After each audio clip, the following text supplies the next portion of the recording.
At ito nga guys, ang part 2 ng aming pagpunta dito sa Mount Davis. At ito nga guys, yung harapan. At napasok nga rin pala kami dito guys, para malaman namin kung ano naman yung meron dito sa part na ito. Dito sa harap, ito yung aming pinag-start kanina.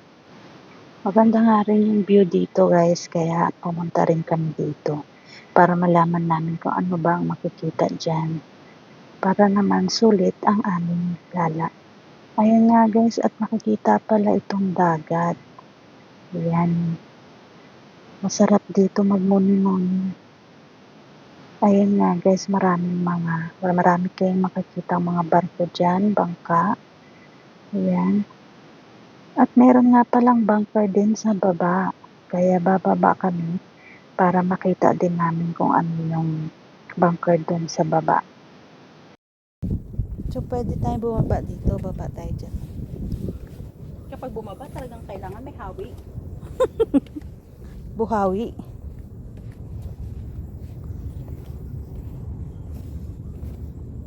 May bunkers.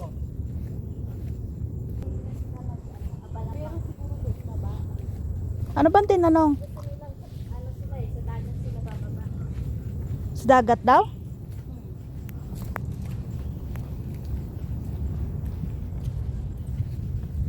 Oh. Uy, 1939, 1951. Ano itong mga to? Ito yung na-build na siya. Yung ni-rebuild. No?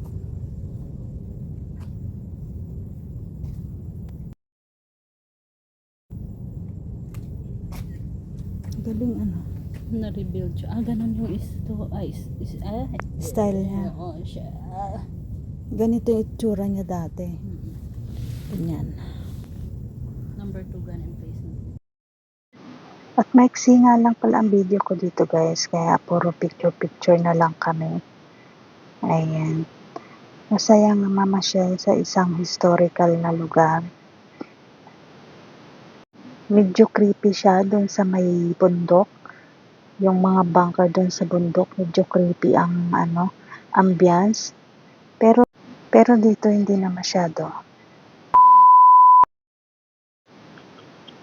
Ayan, dito sa part na ito talagang siya, medyo kikilabutan ka ng konti.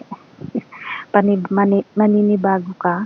Medyo parang malamig ang pakiramdam kapag nandiyan ka sa lugar na yan.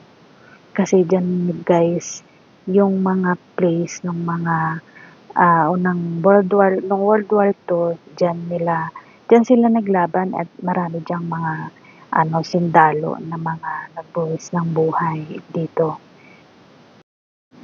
Ayan, masaya rin kung makapunta sa ganitong lugar. Makikita mo yung mga nung unang panahon mga nangyari.